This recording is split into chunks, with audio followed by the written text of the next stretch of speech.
Bonsoir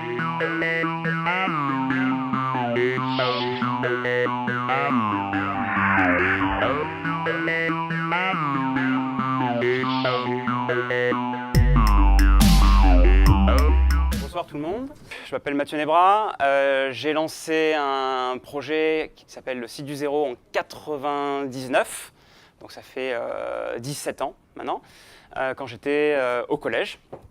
Donc je cherchais à l'époque à créer des sites et je ne trouvais pas forcément de contenu pour débutants. Si vous voulez, je suis allé à la Fnac, parce qu'à l'époque j'avais 1 heure d'internet par mois, donc c'était un peu difficile. Et je me suis dit, je vais trouver un livre pour apprendre à créer un site en HTML. Donc je suis allé à la Fnac. Et là, j'ai été assez déçu parce que la plupart de ces bouquins, en 4e de couverture, c'était marqué c'est pour les professionnels, il faut déjà une expérience, etc. Et moi qui débutais, je me suis dit, il n'y a rien pour moi. Clairement, ça me dit, c'est pas pour moi. J'ai quand même pas abandonné, j'ai pris un de ces bouquins, j'ai quand même réussi à apprendre un de ces bouquins, même si j'étais toujours déçu parce qu'il y avait des problèmes tout bêtes, du genre un mot qui est utilisé en page 10 et ce même mot qui est défini page 110. Enfin, ça paraît bête, mais pendant 100 pages, j'étais là avec ce mot, je ne comprends pas ce qu'il veut dire, et après, ils le définissent. Donc du coup, j'ai quand même appris avec ce bouquin à faire un site, et je me suis dit, il faut que je trouve une idée de site pour pratiquer. Et je me suis dit, je vais faire un site pour expliquer aux autres comment faire un site de la façon dont j'aurais aimé l'apprendre. Donc je suis devenu schizophrène et je me suis transformé, j'ai parlé à mon moi d'il y a 3 mois. Je vais dire Mathieu, tiens, voilà ce qu'il faut que tu saches. D'abord tu sais rien, tu sais pas comment faire un site, c'est la panique, t'inquiète pas, commence par faire ça, essaie, tu vas voir, c'est un peu compliqué ça, mais ça va prendre du sens un peu plus tard. Bref, je suis devenu un petit peu schizophrène comme ça et j'ai commencé à écrire vraiment le cours que j'aurais aimé lire. J'ai fait ça comme ça. Et je l'ai mis en ligne, et évidemment, il n'y avait personne. Donc, je me suis retrouvé avec aucun visiteur, à part que j'en ai parlé à 2-3 amis, qui en ont parlé à leurs amis, etc. Et le bouche à oreille a fait que le site a commencé à se faire connaître. Voilà, 99, 2000, 2001, 2002, j'arrive au lycée, je rencontre des gens qui m'aident à développer le site. Il se passe beaucoup de choses, mais je vais les passer rapidement. Après, j'arrive en école d'ingénieur. Donc du coup, c'est là où je monte sur Paris, j'étais à Avignon avant, et je continue à m'occuper du site, mais toujours en mode soirée week-end. Donc c'est vraiment un projet que j'ai jamais lâché, et il y a eu de plus en plus de monde, à un point où je me suis retrouvé, je crois que c'était vers 2005-2006, où j'étais en stage, donc stage par rapport à mon école, pas très loin d'ici d'ailleurs, au Muséum Surnaturel, donc vous devez connaître. Et j'ai fait 4 mois de stage là-bas, et je me suis dit, en fait, je passe la moitié de mon stage à m'occuper de mon site et pas du stage. Donc à ce moment-là, je me suis dit, il y a un problème. Il y a un problème parce que si je passe 50% de mon temps à m'occuper de mon site et pas du stage que je dois faire, je ne vais jamais pouvoir aller jusqu'au bout. Et donc, le micro. Et donc, voilà. On est dans une église. Ah oui, c'est pas mal. Et donc à ce moment-là, une décision difficile a dû être prise. C'est soit j'arrêtais tout. Donc, en fait, j'arrêtais le site et je prenais un job en CDI comme tout le monde parce que je pouvais m'en occuper à temps plein. Ou alors, à l'inverse, je choisis la voie entrepreneuriale et je crée ma boîte. Donc ça, on était arrivé en 2006-2007, un moment très, très délicat, très difficile parce que j'arrivais sur la fin de mes études et j'étais garanti de trouver un job en CDI à 36 000 € l'année, peut-être un truc classique qu'on trouve en SS2I à la sortie de beaucoup d'écoles. Et évidemment, mes parents qui avaient payé pour l'école se disaient c'est pas mal de faire un CDI, là, c'est un job garanti, ça a l'air pas mal. À côté, quand je leur ai dit je veux créer ma boîte, j'avais un peu l'impression de me dire je veux faire une carrière de troubadour. C'est un petit moment de flou, quoi. Mais bon, voilà. Et ils m'ont quand même bien accompagné, bien supporté. Mais c'est vrai qu'au début, c'est difficile parce que c'était quand même une époque où il y avait beaucoup moins de gens qui créaient des boîtes. 2007, ça paraît. Ça fait 9 ans quand même. C'était une époque où il n'y avait pas les incubateurs, il n'y avait pas autant de startups à Paris, c'était pas du tout le même genre d'écosystème. Mais j'ai quand même commencé comme ça et j'ai quand même choisi de créer la boîte. Chose que je ne regrette pas du tout, mais à l'époque je me suis dit des trucs du genre mais si je ne prends pas un CDI, je vais louper mes premières années de CDI et du coup si ma boîte ne marche pas, j'aurai du retard par rapport aux gens qui ont pris un job les premiers et du coup je ne serai jamais employable, je vais me retrouver à la rue, oh mon Dieu, qu'est-ce qui va se passer? Enfin en gros, c'était un peu le genre de raisonnement que j'avais dans ma tête. Et je l'ai quand même fait, mais c'est vraiment l'impression de faire un saut dans l'inconnu, quoi. Je me suis retrouvé à se dire je fais ça et puis on va voir ce qui se passe. Évidemment, c'est un choix que je ne regrette pas, mais j'ai compris beaucoup plus tard pourquoi c'était une bonne idée de créer sa boîte en sortant des études. Je vous le dis maintenant tout de suite. C'est parce que créer une boîte après, c'est toujours possible, mais c'est compliqué parce que quand vous avez déjà un revenu régulier, un salaire, et peut-être d'ailleurs un crédit à payer ou des choses comme ça, c'est plus dur parce que vous passez d'un salaire à zéro. Parce que clairement, quand vous créez une boîte, vous démarrez vraiment à zéro. Alors que quand on est étudiant, on a déjà l'habitude de ne pas avoir d'argent, donc pas d'argent ou pas d'argent, c'est un peu pareil.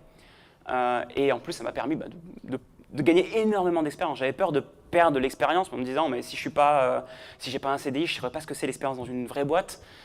Mais en fait, j'ai appris des choses, énormément de choses, que je ne regrette pas du tout, que je suis toujours ravi de partager. Et j'ai l'impression des fois que voilà, quand je fais 1 an de ma boîte, c'est équivalent à plus de 5 ans, 7 ans dans une boîte classique en tant que salarié dans certains cas de figure. Je trouve que le temps est beaucoup plus condensé, qu'on a beaucoup plus de choses à apprendre. Donc c'est évidemment quelque chose que j'encourage. Ce n'est pas quelque chose qui est fait pour tout le monde, mais c'est quelque chose que tout le monde, en tout cas, peut au moins se poser la question. Donc voilà, la boîte, finalement, elle a été créée en 2007. J'ai eu 1 ou 2 ans de finir les études, parce qu'à l'époque, je n'avais pas encore fini mes études. Donc j'ai demandé à l'école de me gérer une boîte postale, parce qu'il fallait que mon entreprise ait une boîte postale. Il fallait quand même pouvoir faire arriver du courrier. Donc ils ont été sympas, ils m'ont traité le courrier à l'accueil. Ça a duré 1 an ou 2 ans comme ça, et puis ensuite on a commencé à chercher des premiers bureaux. Donc là c'était autour de Bourg-la-Reine. Voilà, on avait 30 mètres carrés sous les toits, et on a commencé à avoir nos premiers salariés. Premier produit qui commençait à décoller aussi, donc on pouvait commencer à payer 2-3 personnes. Après on a été trop nombreux, on est arrivé à 5-6 et c'était ingérable. On a commencé à déménager une fois dans Paris, 100 mètres carrés, on a refait des bureaux. Le jour où on est arrivé dans ces bureaux-là, mon associé m'a dit « Tu vas voir, dans 1 an, on va devoir partir ».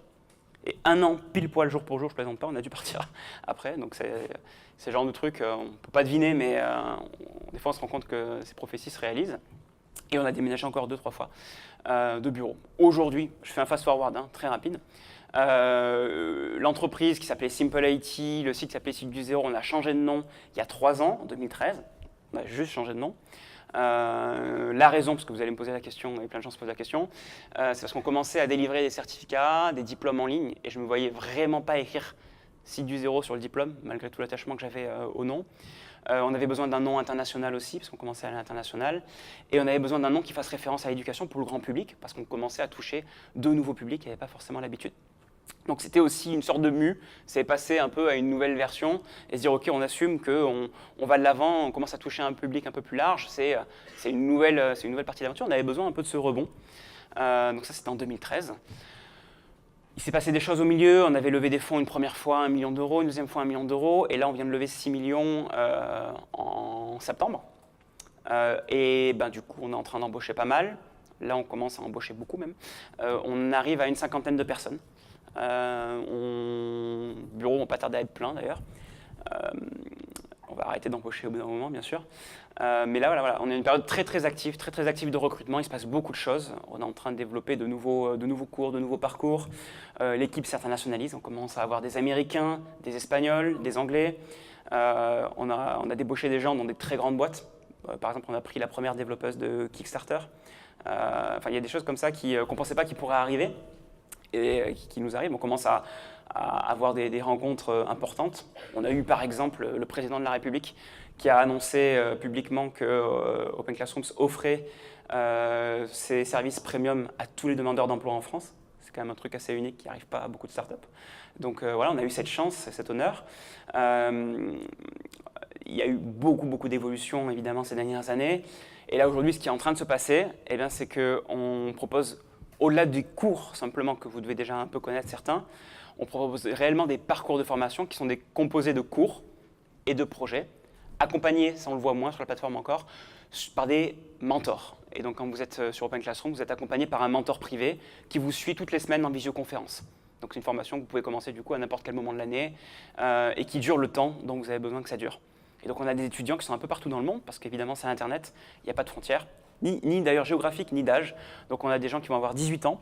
D'ailleurs on a un étudiant qui a 18 ans et qui a 19 ans a eu son bachelor en 1 an. Il a un niveau bac plus 3 en 1 an. C'est des choses qui n'étaient pas possibles avant, mais maintenant qui deviennent possibles. Le diplôme reconnu par l'État, ça aussi, ça a été un gros changement. Du coup, voilà, on voit que la législation commence à évoluer et qu'il y a le même niveau de reconnaissance d'une formation 100% en ligne. Ce n'était pas gagné d'avance, on a été les premiers dans le monde à le faire, ça. Une formation entièrement en ligne reconnue par un État. Qu'est-ce que je peux vous dire d'autre?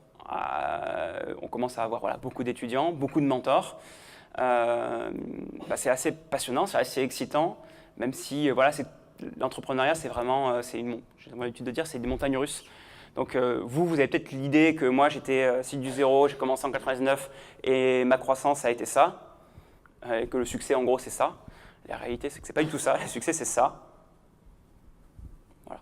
Et c'est tout le temps comme ça. Vous avez des moments hauts où vous avez l'impression que vous êtes le roi du monde, vous avez trop trouvé un super truc, c'est génial. Et juste après, vous vous plantez complètement, vous avez fait une grosse erreur.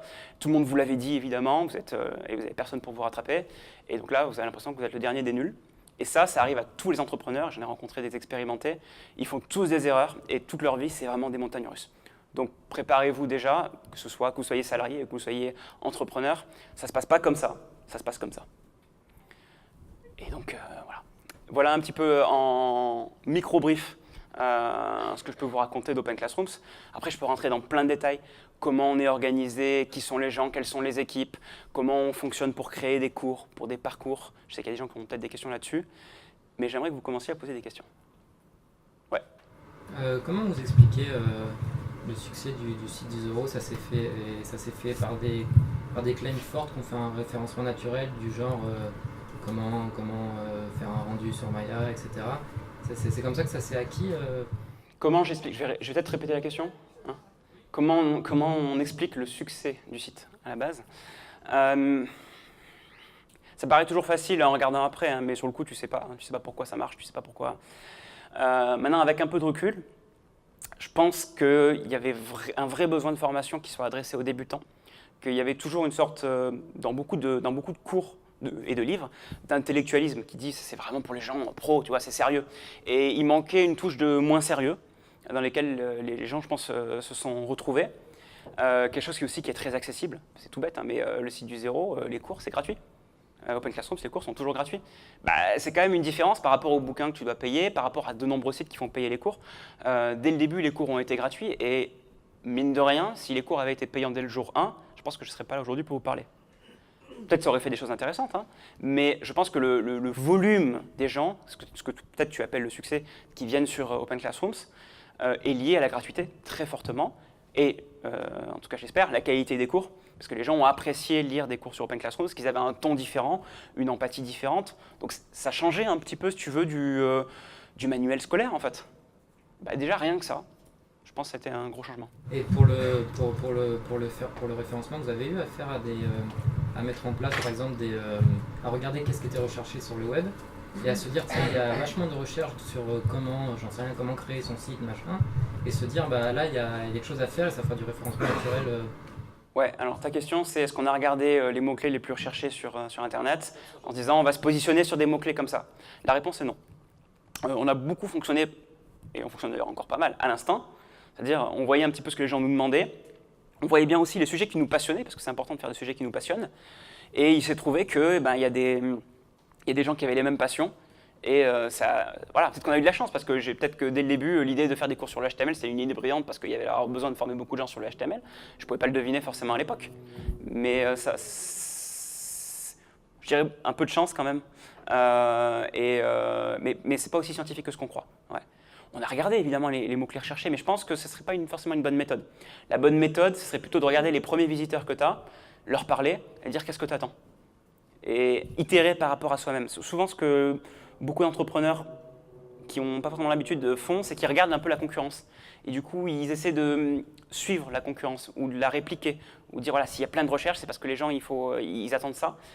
Plutôt que de regarder par rapport à eux-mêmes. C'est-à-dire, qu'est-ce que eux-mêmes, ils aiment faire, qu'est-ce que leurs visiteurs aiment, et s'améliorer par rapport à soi-même, c'est un très très bon processus. Ça permet d'être très différent par rapport aux autres acteurs. Alors que dès que tu commences à regarder ce que les autres acteurs font, tu deviens un challenger en fait. Tu n'es plus vraiment... Alors ça marche, il y a plein d'entreprises qui marchent comme ça en regardant ce que les autres font, en faisant des copycats, mais je crois vraiment que c'est important de se dire qu'est-ce que j'aime faire, regarder comment on était il y a 6 mois et comment on peut s'améliorer par rapport à soi-même. C'est un vrai processus. D'autres questions? Ouais. Est-ce que vous avez des réelles convictions vis-à-vis de l'open source et de la diffusion de la culture libre? Ouais. Parce que vous avez ça pour une raison, j'imagine. Vous parlez justement Ouais. d'avoir des cours différents. Ouais. Est-ce que c'est aussi pour diffuser le savoir de façon plus globale Ouais. et que tout le monde puisse y accéder? Donc est-ce qu'il y a une espèce de mantra personnel qui aurait infusé? En fait, dans le processus que vous avez élaboré, est-ce qu'il y a cette conviction qui est venue rentrer en... Il y a beaucoup de convictions. Ouais. Il y a beaucoup de convictions. La première, la plus forte, je pense, c'est celle que tout le monde peut apprendre. Qu'il y avait trop de... Enfin, je sais pas quel est le bon mot, mais il y avait trop de gens qui se prenaient trop la tête et qui rendaient les choses plus compliquées qu'elles ne devraient l'être. Donc, pour moi, c'était l'accessibilité du savoir. Avant tout, c'était pas autre chose, c'était se dire, on peut rendre les choses simples. Il y a une deuxième conviction, c'est que on souhaite toucher un maximum de monde. En gros, toucher juste une élite, c'est pas intéressant. Moi, enfin, c'est personnel. Hein. Moi, ça m'intéresse pas de former 3-4 personnes, même si elles vont payer peut-être autant ou plus cher. Je me dis que ces gens-là, ils ont moins besoin d'aide que la plupart des gens qui débutent le bas de la pyramide. C'est là où il y a le plus de volume, c'est là où on a le plus d'impact. Et c'est bête à dire, mais on aime avoir de l'impact. Quand on se rend compte de l'impact qu'on a, quand on voit des gens qui nous disent « merci, grâce à toi, j'ai appris ça, j'ai trouvé ma voie ou quoi », bah, c'est super gratifiant. Donc ouais, il y a cette conviction forte là-dessus, qui s'est transformée, qui s'est affinée en fait. Et aujourd'hui, on est précis, aujourd'hui, on a une mission chez Open Classrooms et une vision.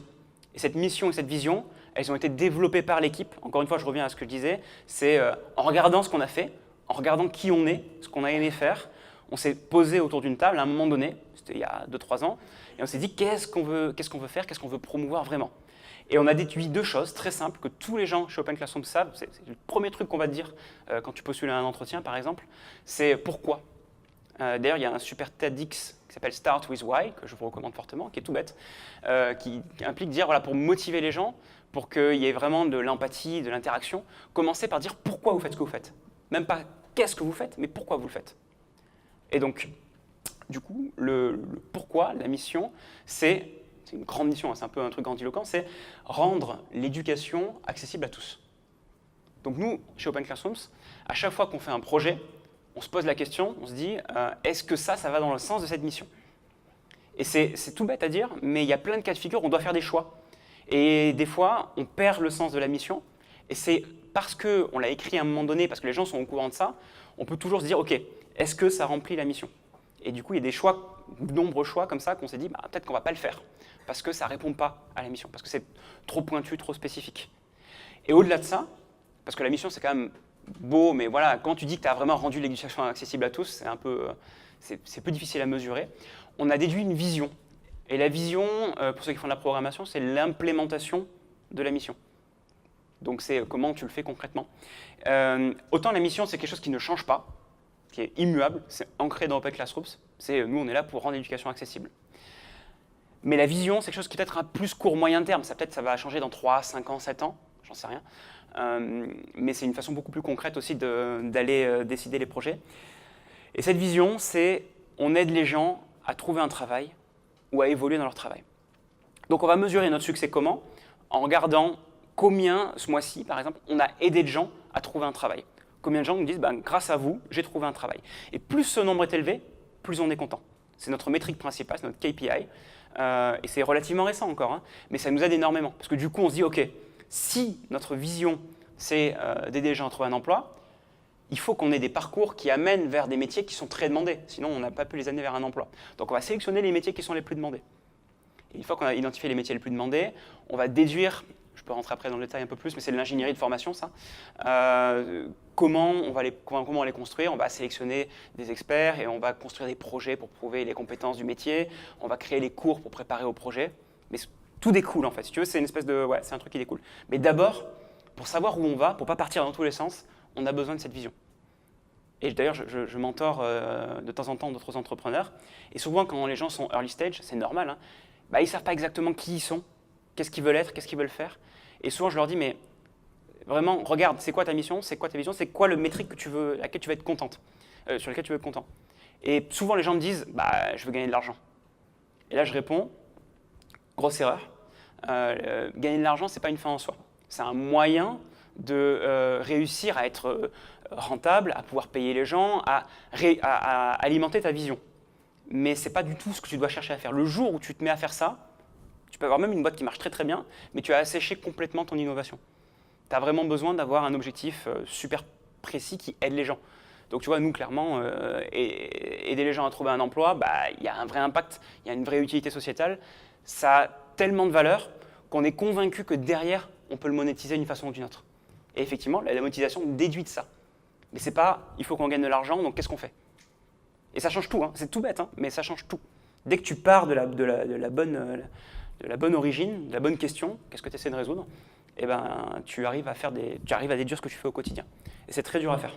C'est-à-dire, te dire la mission et la vision, ça a l'air simple dit comme ça, mais on a passé beaucoup de temps à se dire vraiment qu'est-ce qu'on veut faire. Et vos convictions ne sont pas rentrées en conflit entre guillemets avec la monétisation du site par exemple? Ben non, je ne me retrouve pas dans cette situation-là parce que là, ce qu'on fait, c'est qu'on permet aux gens de trouver un emploi. On a toujours les cours qui sont ouverts, accessibles, gratuits.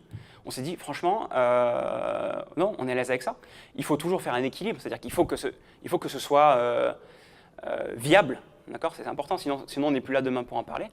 Il y a eu des moments où on s'est dit, est-ce que ça nous plaît de faire comme ça? Et des fois, on a fait des erreurs, on s'est dit, ah non, c'était pas si bien que ça, etc. Donc on est un peu revenu en arrière. Donc tout n'était pas parfait, évidemment. Et c'est comme ça qu'on a appris. Mais aujourd'hui, plus que jamais, je peux dire, ça nous a aidé à grandir, ça nous a aidé à apprendre. Et on se dit, aujourd'hui, voilà, on arrive à être plus aligné avec ça. Mais des fois, on s'est retrouvé dans une situation où c'était orthogonal. Et ça, c'est vachement dangereux. C'est quand la façon dont tu gagnes de l'argent, elle est orthogonale à ta vision. Il y a des époques où on n'avait pas forcément de vision et de mission, donc forcément, c'était un peu dans tous les sens. Je vais te donner un exemple très concret. C'est à un moment donné, le site du zéro a toujours été alimenté par la publicité, c'est comme ça qu'on gagnait de l'argent. Et à un moment donné, la publicité en ligne, c'est devenu un marché super compliqué, où en gros, tu ne pouvais pas gagner de l'argent tant que tu ne mettais pas un méga truc qui clignotait en haut. Et petit à petit, il y a eu de plus en plus de pubs, et ça nous dérangeait. Fondamentalement, on en parlait un petit peu, tu vois, on se disait, c'est pas top, mais ouais, mais si on les retire, on n'a plus d'argent, et demain, on vire les 3/4 des personnes, et il y a plus de... C'est mort, quoi. Donc ça a été long et douloureux, on s'est dit, tiens, est-ce que c'est vraiment nous? Et à un moment donné, on s'est dit, non, c'est pas nous, il faut qu'on trouve une voie de sortie, il faut qu'on trouve un truc qui marche, et donc on s'est dit, il faut qu'on le monétise différemment. Et si tu ne le monétises pas par la pub, tu monétises parce que les gens, ils payent, il n'y avait pas 150 000 façons de faire. Donc on a cherché du coup la méthodologie qui nous convenait, qui est un modèle freemium aujourd'hui, donc où tu as plus de 90% des gens qui consomment le site gratuitement, et ils sont très contents là-dessus, et nous aussi, et tu gagnes de l'argent sur les 5%, 10% qui vont payer un abonnement. Et finalement, ton contenu gratuit, ça te sert de marketing. Et moi, je suis... voilà, je ne serai peut-être pas indéfiniment dans cette situation-là, mais je suis super à l'aise de la façon dont on a retourné la situation aujourd'hui, où il n'y a plus aucune pub sur le site, par exemple, où les gens paient, et je pense que c'est beaucoup plus viable que la voie qu'on avait choisie au départ. On s'est rendu compte aussi que ce n'était pas nous, tu vois. On s'est dit, mais est-ce qu'on est vraiment une entreprise de médias? Et tous les employés dans la boîte, ils n'étaient pas dans cet esprit-là. On n'est pas Le Monde, on n'est pas l'étudiant, tu vois, tous ces sites-là qui fonctionnent avec la pub. Ils ont une mentalité qui est très différente, qui est peut-être très bien, mais c'est juste pas la nôtre. Et donc on a appris, tiens, qu'est-ce qu'on aime être, qui est-ce qu'on est vraiment. C'est un peu philosophique ce que je te dis, mais c'est important parce que j'insiste sur le découvrir qui on est soi-même. Et ça prend des années. D'autres questions? Il y en avait au fond, je crois. Ouais.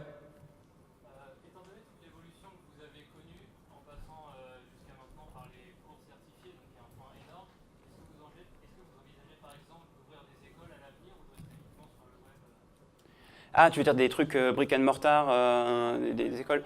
Non, c'est pas notre démarche parce qu'en fait, on se retrouve pas là-dedans. En fait. Il y a une raison là-dessus, c'est qu'on a toujours été très bon à former beaucoup de gens dans un espace virtuel. Dès qu'on a essayé de former des gens dans un espace réel, donc une école, on n'a pas trouvé d'innovation intéressante. Et c'est vrai que bon, on a un biais, c'est qu'on aime bien titiller les choses et innover et faire des choses qui n'existent pas. Faire une école, dans le sens traditionnel, c'est, entre guillemets, la recette est connue. Donc, on ne voit pas ce qu'on apporterait de plus, même si on nous a déjà posé la question. Et au contraire, par contre, ce qu'on est en train de construire dans un espace en ligne, c'est vachement intéressant, c'est vachement passionnant.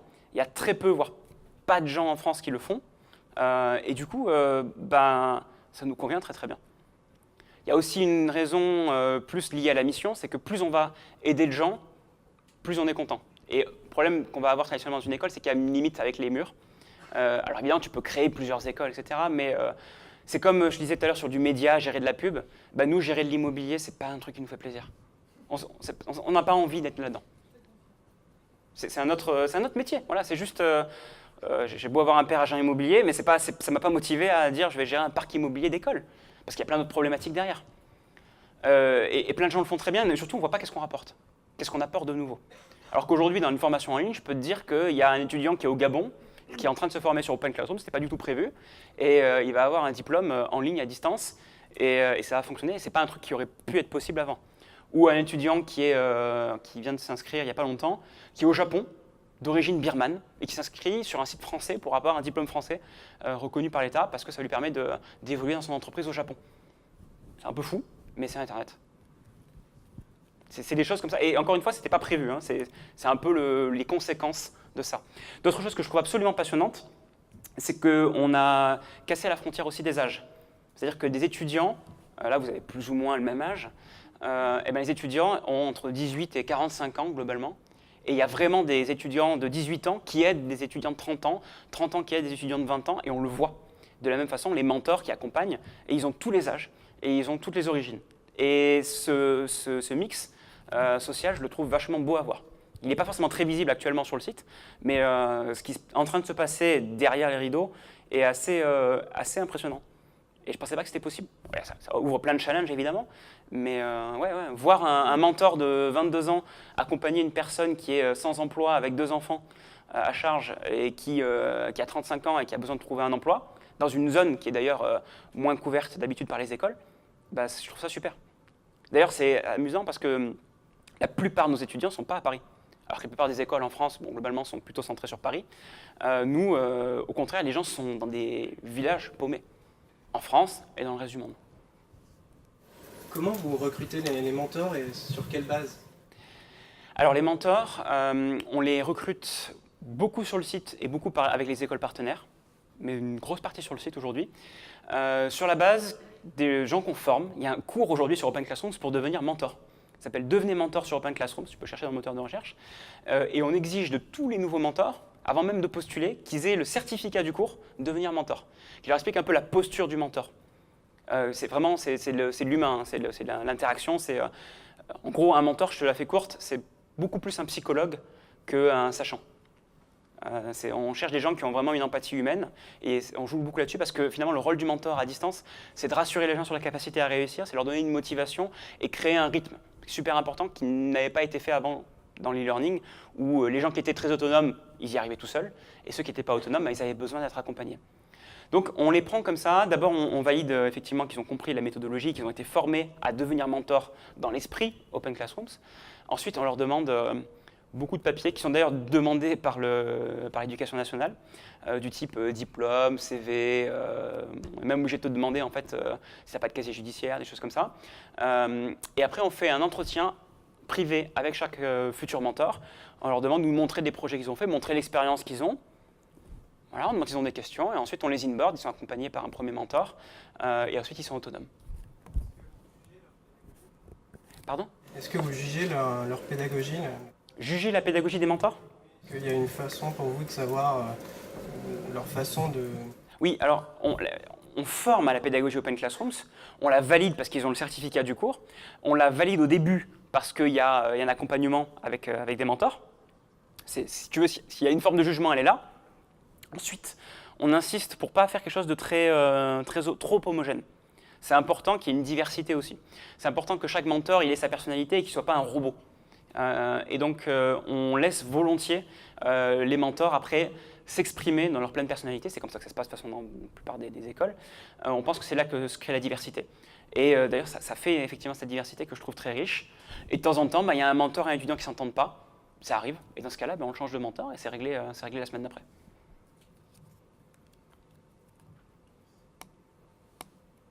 Je suis sûr que vous avez plein de questions. Ouais. C'est quoi les perspectives d'évolution que vous avez pour Open Classroom ? Donc on a levé 6 millions il y a 1 mois et demi, 2 mois. C'est dans l'optique double. Un, aller à l'international, chose dont on parle le plus longtemps mais qu'on n'avait pas vraiment fait. Depuis 1 semaine, pour information, on est lancé en Grande-Bretagne. Donc on a été lancé devant pas mal de membres du gouvernement là-bas. Et on propose un diplôme reconnu par l'État en Grande-Bretagne. On a un premier parcours de développeur front-end que les Anglais peuvent faire. Et donc on commence à avoir tout juste des premiers clients. La même chose en Espagne. On a un peu plus peu plus en retard là-dessus, il faut qu'on travaille à la production de parcours. Mais voilà, en 2017, on va sortir un parcours reconnu par l'État en espagnol. Ça, c'est l'international. L'international, c'est plutôt les pays autour de la France pour des raisons logistiques. C'est plus facile d'y aller et aussi parce qu'on a une proximité culturelle un peu plus forte. On insiste beaucoup là-dessus, c'est pas qu'une question de langue, l'éducation, la formation, c'est aussi la culture locale. Donc on ne fait pas que traduire, on fait la localisation et on prend des profs locaux qui comprennent un petit peu quelles sont les références locales. Toi, tu as des références françaises que tu vas mettre dans des cours en français, mais en espagnol, ça ne marchera peut-être pas du tout. Deuxième aspect, au-delà de l'international, c'est la multiplication des contenus de formation et en particulier des métiers. Donc on est très connu pour le métier de développement, on commence à développer sur du web marketing, du design, tout doucement, et on va ouvrir aussi à d'autres domaines. C'est essentiellement des domaines du numérique, pour la simple et bonne raison que c'est des domaines qui recrutent énormément et ça nous permet de répondre à notre mission, toujours, tout est lié. Mais on va aussi ouvrir à d'autres domaines qui ne sont pas forcément liés au numérique, du temps qui permettent d'être formés en ligne. C'est-à-dire qu'il n'y a pas besoin d'un matériel particulier. Typiquement, une formation de boulanger complètement en ligne, je ne peux pas trop l'imaginer, parce qu'il y aura besoin d'un four à pain et on ne peut pas l'envoyer par la poste chez l'étudiant. Mais ceci dit, on peut faire beaucoup plus de choses que qu'on pense en ligne. Encore une fois, le tout est de savoir doser les bons ingrédients. Donc voilà, international et nouvelles thématiques. C'est déjà beaucoup de challenges et d'ailleurs une grosse partie de nos recrutements en cours, qui fait que y a 3 personnes qui sont arrivées depuis 48 heures là, chez Open Classrooms, c'est surtout pour la production de contenu. Donc c'est l'équivalent de profs qui créent des cours qui sont incubés chez nous pendant 6 mois, 9 mois pour produire un parcours de formation. Et ensuite, il faut maintenir. Qui, eux, ne sont pas les mentors. On a une espèce de scission en fait, dans le métier de professeur qu'on connaît. Il y a la personne qui va rendre accessible un savoir, le diffuser, qui est enregistré, qui est ensuite d'ailleurs diffusé gratuitement. Et ensuite, il y a le mentor, qui est là plutôt pour débloquer l'étudiant quand il est bloqué et lui faire aller sur le bon cours ou le bon projet au moment où il en a besoin. Pour ne pas perdre de temps en fait. D'ailleurs, on a des étudiants qui ont fini en 9 mois, alors que la formation elle est estimée en 12 mois en moyenne. Tout simplement parce qu'il n'y avait pas de raison d'attendre la salle de classe supplémentaire. On n'a pas ces groupes et ces heures avec une sonnerie à la fin. Et tout ça, ça change complètement le modèle traditionnel et c'est ce qui nous amuse, ce qui nous excite, c'est de dire qu'est-ce qu'on peut faire, qu'est-ce qu'on peut imaginer, qu'est-ce qu'on peut inventer. C'est cette excitation qu'on essaie de partager avec tout le monde, quoi. Oui. Comment les étudiants valorisent leur expérience en fait? Est-ce qu'il y a des stages ou des projets Il y a, en fait, l'approche sur Open Classrooms, elle est guidée par les projets. On parle de formation project-driven, qui est d'ailleurs quelque chose qui a évolué en 6 mois, là, les 6 derniers mois. Si tu vas sur le site, tu vas pour l'instant encore voir un parcours, c'est quoi? C'est cours 1, cours 2, cours 3, projet 1. Cours 1, cours 2, cours 3, projet 2, etc. En fait, on est en train de changer complètement cette approche pour guider complètement sur des projets professionnels parce que le but, en fait, c'est qu'on veut que les étudiants montrent qu'ils sachent faire des projets comme en entreprise. C'est pas qu'ils aient fait des cours. Donc du coup, ce qu'on leur dit, c'est, en fait, dès le premier jour, tiens, fais le projet 1. Genre, tiens, fais un site en HTML. Et là, l'étudiant qui n'a jamais fait de HTML, il fait je sais pas, moi, j'ai jamais touché. Et là, c'est là que le mentor, il intervient, il fait OK, tu vas suivre le cours de HTML Open Classrooms, et après on en reparle, et peut-être tu vas pouvoir commencer le projet. Au bout de 2 semaines, 4 semaines, en fonction des gens qui ont besoin de plus ou moins de temps. Du coup, les cours aujourd'hui, ça devient beaucoup plus une bibliographie qu'une étape obligatoire, si tu veux, que tu dois valider. Donc aujourd'hui, tu valides le parcours sur Open Classrooms, et donc ton diplôme, seulement dès le moment où tu as fait tous les projets. Et tu peux les faire aussi vite que tu veux, en fait. Sauf que ça prend du temps, en général, pour la plupart des gens. Mais la réalisation des cours n'est pas obligatoire. C'est juste une lecture conseillée. Et si tu n'en as pas besoin, tant mieux pour toi. Si tu arrives à te former sur d'autres sites parce que tu as trouvé une documentation très bien ailleurs, tant mieux pour toi. On a quand même un intérêt à créer les cours nous-mêmes parce qu'on manque de ressources qu'on estime suffisamment de qualité. Mais le cours en soi, c'est juste une ressource. On veut vraiment que tu fasses les projets. Donc, un parcours classique va avoir en moyenne 6 à 8 projets sur Open Classrooms, qui sont des projets en conditions professionnelles. Alors, les premiers sont assez scolaires peut-être, mais les derniers, tu dois sortir de chez toi, tu dois trouver un client, tu dois réaliser un projet pour lui, tu dois démontrer comment tu as fait des rencontres, comment tu as amélioré le contenu du site par exemple que tu devais faire.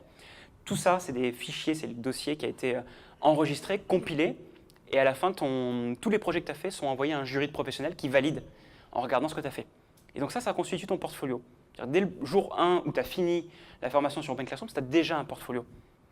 Ce qui est super important parce que nous, ce qu'on estime, on a beau délivrer des diplômes, parce que les étudiants ils veulent les diplômes, c'est important pour eux, c'est important pour leurs parents, et puis aussi parce que les entreprises, encore en France, demandent beaucoup de diplômes, mais on pense qu'à l'avenir, c'est le portfolio qui va prendre le relais. C'est votre compte GitHub, c'est votre book graphique, c'est des choses comme ça qui sont super importantes. Et donc, on les prépare dès le début, dès le jour 1, ils construisent leur book ils construisent leur book. C'est super important. Donc on les prépare à ça parce qu'on estime que c'est ça l'avenir.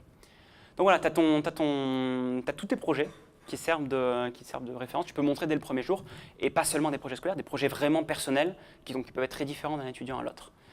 Au-delà de ça, tu posais la question des stages. Et là, on arrive à un sujet assez amusant.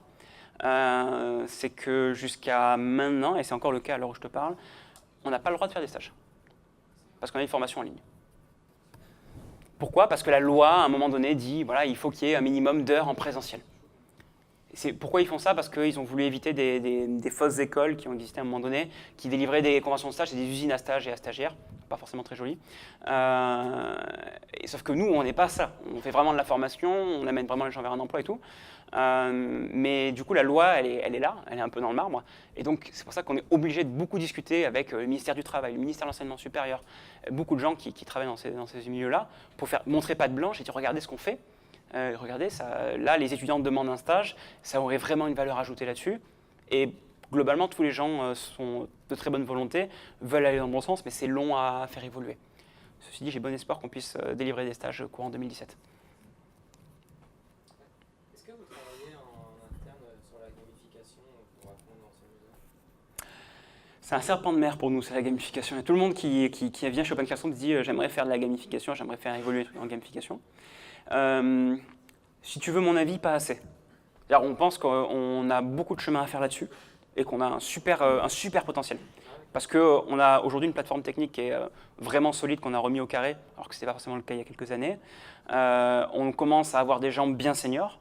Là, par exemple, lundi, on a enfin un UX designer à full-time qui vient chez Open Classroom, ce qui est vraiment expérimenté. Ce sont des gens qui vont se poser vraiment la question de l'expérience et du parcours. Mais il n'y a pas que des UX designers, il y a aussi des personnes très expérimentées dans le milieu de l'éducation qui comprennent aussi ces challenges-là. Donc c'est une communication entre tous ces gens-là. Donc, est-ce qu'il y a des éléments de gamification? Je peux toujours t'en trouver, te dire que tu coches des cases, que ça avance, etc. Mais je pense qu'on peut aller plus loin. Et, Ma question, c'est est-ce que vous voulez aller plus loin? on veut aller plus loin et on va aller plus loin. Ok. Mais ça prend, et ça c'est un autre enseignement de l'entrepreneuriat, ça prend toujours beaucoup plus de temps que ce que tu veux. C'est-à-dire il y a des trucs que j'ai imaginés il y a 3-4 ans et ça commence tout juste à être en ligne. C'est pas parce qu'on est lent à développer, c'est juste que, en tout cas dans ma mentalité d'entrepreneur, je veux aller très loin, très vite. Et je me rends compte que les choses sont quand même toujours plus lentes à changer. Et même malgré ça, je me rends compte qu'une boîte comme la nôtre est extrêmement réactive par rapport à pas mal de grands groupes qui n'ont pas forcément cette habitude-là. C'est comment vous travaillez en interne? Chacun a ses petits side projects et comment ça se passe en fait? Alors comment la boîte est organisée? Ouais. Alors je vais t'en parler rapidement et après je vais te donner le moyen d'en savoir beaucoup plus. Parce que ça, on l'a diffusé publiquement. Comment ça fonctionne? On a des équipes par thématique, c'est rien d'extraordinaire, on est une 50aine de personnes. Hein. On a une équipe technique, produit, dans laquelle tu vas mettre du graphiste, du UX designer, tu vas mettre des développeurs back-end, front-end, depuis peu un QA manager qui s'occupe de tout ce qui est test, qualité, automatisation. On va avoir une équipe administrative, financière, parce qu'il y a besoin de gérer la compta en interne, on est quand même assez gros pour ça. Tout ce qui est légal, le contrat de travail, etc. On a une équipe marketing, communication, support client, on met tout ça dedans. Une équipe commerciale qui est en contact, elle, avec les entreprises, parce qu'on vend aussi aux entreprises, donc B2B. Et on a une équipe, ça c'est particulier à Open Classroom, éducation, qui comprend une équipe vidéo et une équipe de gens qui accompagnent les auteurs dans la création de cours et de gens qui créent des cours en interne. De plus en plus, d'ailleurs, on fait ça, c'est qu'on embauche les profs. On les fait travailler en interne parce que ça va beaucoup plus vite aussi pour nous, pour la production.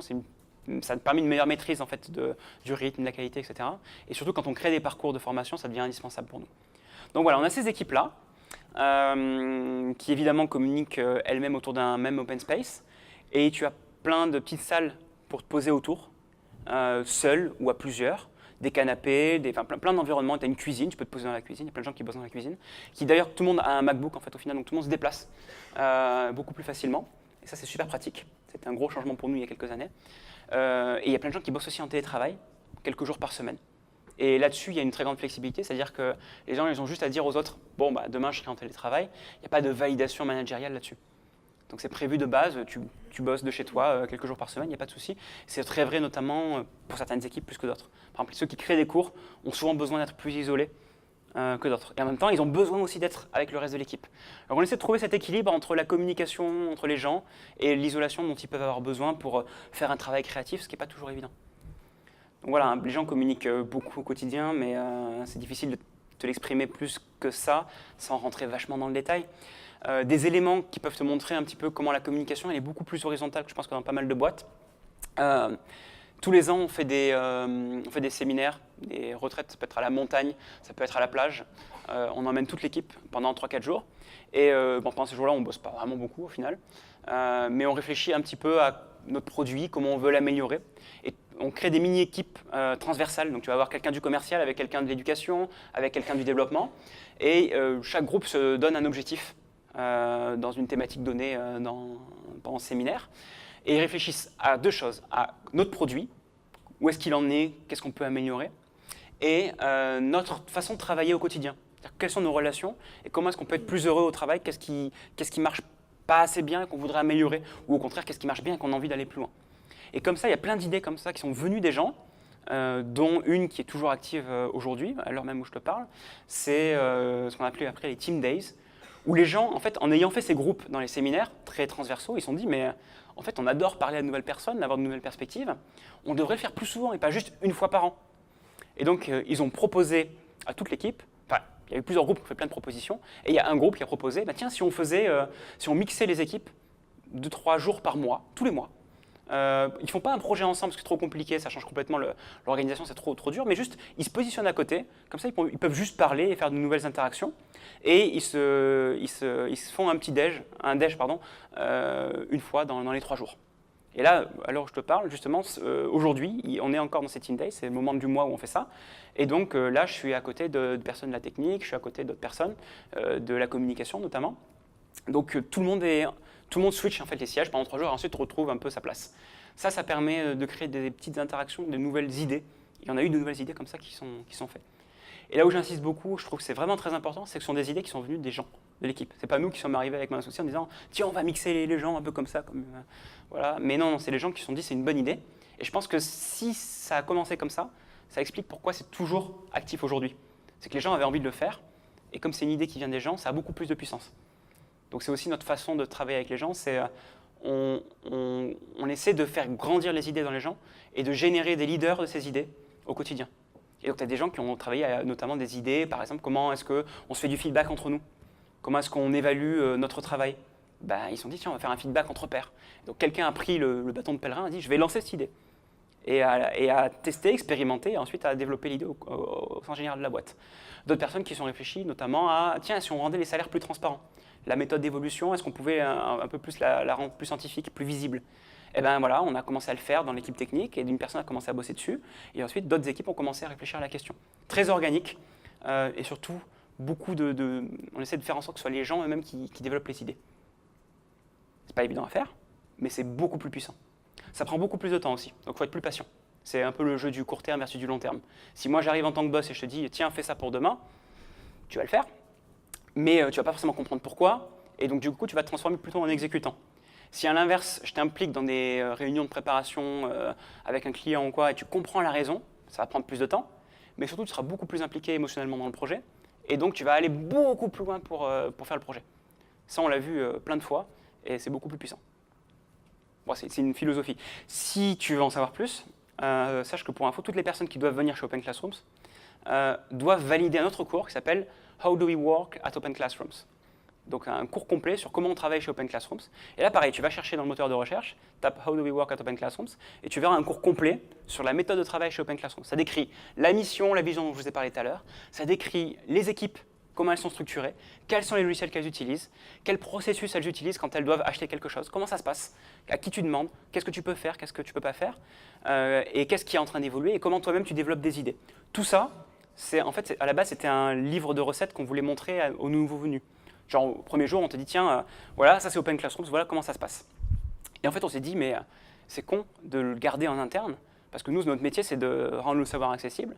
Et autant le montrer très tôt dans le process pour que les gens soient déjà préparés avant de rentrer dans la boîte au mode de fonctionnement. Et donc ça, on l'a fait depuis, ça fait même pas 2-3 mois que c'est complet, ce cours, mais ça a déjà eu un impact très fort dans les recrutements, c'est que tous les gens, du coup, ont consulté ce cours et savent beaucoup mieux notre état d'esprit. Tout ce que je vous ai décrit là, en fait, c'est décrit dans le cours. Et je t'encourage vraiment à le lire parce que, déjà parce que j'ai pas mal bossé, parce que toute l'équipe est en train de bosser à faire les vidéos de ce cours-là. Donc pour l'instant, il est que en texte en anglais. On va faire les vidéos. Et c'est un projet qui me tient beaucoup à cœur, parce que ça fait 2 ans que j'y pense en fait. Je me dis, voilà, c'est un élément très puissant de cohésion, de culture. Est-ce que chaque nouveau arrivant doit vous faire un rapport d'étonnement sur l'état des lieux, de ce qu'il en pense, etc. ou pas? Non, c'est vrai, c'est une bonne remarque. On n'en demande pas ce genre de rapports d'étonnement qui sont, je pense, assez intéressants, que ce soit demandé, je crois, dans des stages ou quoi. Non, par contre, tous les nouveaux venus doivent effectivement valider le cours d'Open Classrooms. Et souvent, du coup, ils sont l'allié en pair avec quelqu'un. Et c'est des interactions un peu avec un mentor local qui permet de comprendre, de poser des questions quand tu ne sais pas. Et ça remonte aussi à d'autres personnes qui, du coup, travaillent sur ce cours How do we work at Open Classrooms qui permet de le faire évoluer aussi. Mais on n'est peut-être pas encore assez rigoureux, tu vois, de façon très transparente sur ça. Je pense qu'on gagnerait à demander au bout de 15-20 jours, tiens, qu'est-ce qui était bien, qu'est-ce qui n'était pas bien, etc. On le fait, hein, mais pas de façon stricte. On le fait plutôt de façon informelle, ce qui marche déjà pas mal, mais avec le nombre qu'on devient, ça commence à devenir peut-être important de mettre ça en place. Ouais. Pourquoi ne pas avoir fait un Wikipédia de la formation où tout le monde poste et modifie les formations et tout le monde peut les alimenter et du coup ça se cantonnerait pas seulement à un seul métier ou une seule partie numérique parce qu'il pourrait être beaucoup plus général. Alors on l'a jamais fait. On n'a jamais voulu le faire aussi. La raison, elle est assez simple, c'est que Wikipédia, c'est une encyclopédie. Et la forme, l'écriture d'une encyclopédie n'est pas du tout la même que celle d'un cours. En gros, quand tu fais un cours, si tu as déjà vu des cours sur Open Classrooms, il y a une histoire, il y a une logique, il y a un enchaînement. Et en gros, c'est très très difficile, tu le sais, d'écrire une histoire à plusieurs, de s'enchaîner. Et donc nous, on a déjà essayé de faire des histoires, des cours à plusieurs, à 3, 4, 5. Et plus il y a de profs, plus il y a de gens impliqués, moins le cours il est bon. C'est juste un truc qu'on a observé. Du coup, quand tu fais un truc complètement open là-dessus, et encore une fois, c'est une intuition, on ne l'a jamais testé, mais on s'en est rapproché, et du coup, je suis assez confiant de te le dire, ça ne permet pas d'avoir le niveau d'homogénéité et de qualité qu'on veut proposer. Et donc, plus le temps a passé, plus on a préféré pas avoir 1 milliard de cours, mais juste, allez, 100, mais bien foutus, qui répondent à un besoin, qui remontent à la mission. Enfin, c'est encore une fois, tu me posais la question un petit peu de la personnalité, des convictions. C'est là où, moi, par exemple, je me sens plus à l'aise. Voilà. On a déjà fait plein de cours produits par plein de gens du site, mais même là, on les validait. Et pour information, quand on validait, donc c'est une pré-validation de ces cours-là, quand on nous proposait des cours, en fait, on refusait 80% des cours qui nous étaient soumis. Et 80%, c'était vraiment 80% de merde. Donc imagine que tu fasses comme Wikipédia. En fait, il faudrait faire des systèmes de post-validation, etc. Mais le sentiment, c'est que le cours aurait été très, très, très hétérogène. Et d'ailleurs, quand tu regardes de Wikipédia au sens de la formation, je n'en connais pas vraiment. Je connais des places de marché de la formation, c'est très différent. Je pense à Udemy, où il y a plein de cours, et une qualité très variable. Il y a des très bons trucs dedans. Il y a d'ailleurs des best-sellers. Mais c'est juste une démarche d'entreprise qui est très différente. À un moment donné, on s'est demandé si on ne voulait pas devenir un peu une boîte comme ça, sans connaître Udemy à l'époque. Et on s'est rendu compte que non, on aurait pu choisir cette voie-là, mais on ne l'a pas choisi. On a préféré viser moins de cours, mais plus pointus, plus quali, plus homogène, parce que c'était ce qu'on avait envie de faire. Et c'est important de faire ce qu'on a envie de faire. Très important. Je prends encore 1 ou 2 questions et après je vous libère. Ouais. Est-ce que vous avez une vision, plutôt des hypothèses ou des intuitions sur les conséquences à très long terme de ce changement de paradigme dans l'éducation? Oui. Et par exemple, dans quelques décennies, est-ce qu'on n'aura pas des plus grandes écoles qui seront dématérialisées et est-ce que le fait que les gens deviennent de plus en plus polyvalents, est-ce que finalement ça ne va pas carrément transformer le marché du travail?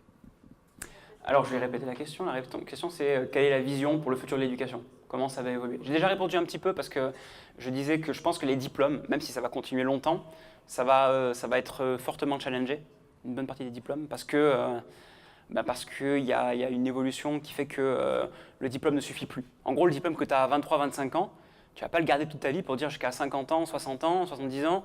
Ouais, mais j'ai fait une école à ce moment-là et ça me resserre encore aujourd'hui. C'est pas vrai. Dans 5 ans, tout ce que tu as appris, ça sera quasiment obsolète. Et j'insiste beaucoup là-dessus. Tout ce que vous apprenez est en train de devenir obsolète de plus en plus vite. C'est pas grave. Juste, il ne faut pas considérer l'école comme un espace où vous apprenez des connaissances pures, mais un espace où vous apprenez à devenir vous-même et vous apprenez à rechercher des informations. C'est de loin la compétence la plus importante que vous devez récupérer d'une école. Je pense comme celle-ci aussi. C'est juste ça la différence. Donc on est parti d'une vision, j'aime pas trop l'expression, mais un peu ancienne, un peu à la papa, qui était peut-être très valable dans les 30 Glorieuses, parce que les gens ils restaient toute leur vie dans une entreprise. Parce que le diplôme d'ingénieur ou quoi que tu avais à 23, 25 ans, bah c'est bon, tu pouvais faire carrière avec. Demain, ce ne sera plus le cas. D'où j'insistais sur les portfolios. Je pense qu'il faut que tu l'alimentes. Je pense qu'il faut que tu le travailles. Je pense que s'il y a des choses qui se rapprochent des diplômes, ça sera des plus petits diplômes que tu fais peut-être en 3 mois, 6 mois, 9 mois, et régulièrement. Tu auras besoin de te former tout au long de ta vie. Et la formation initiale et la formation continue, donc la formation quand tu es jeune et la formation dans l'entreprise, ça va être quelque chose qui va fusionner. C'est d'ailleurs, je pense qu'on a un premier exemple de ça. C'est que nous, Open Classrooms, on est un exemple, on est une école, on est un établissement d'enseignement supérieur, et on est un établissement de formation continue, ceux qui font des formations en entreprise. Et on ne fait pas la différence. Et les étudiants, en fait, ils suivent le même type de parcours, ils sont ensemble, tu vois. Et donc cette frontière entre formation initiale et formation continue, qui est très administrative en France, par exemple, elle va disparaître. Voilà, donc moins de diplômes ou alors des plus petits. Pas de différence formation initiale, formation continue. Besoin de se former tout au long de sa vie. Parce que il y aura peut-être aussi une sorte de choc des compétences entre. Il y a déjà un choc des compétences. Voilà, l'étudiant qui fait sa grande école d'ingénieur aux États-Unis et l'étudiant du Gabon qui a le même diplôme. Vraiment, ces deux mondes-là vont se rencontrer et le marché du travail va devoir s'adapter, quoi.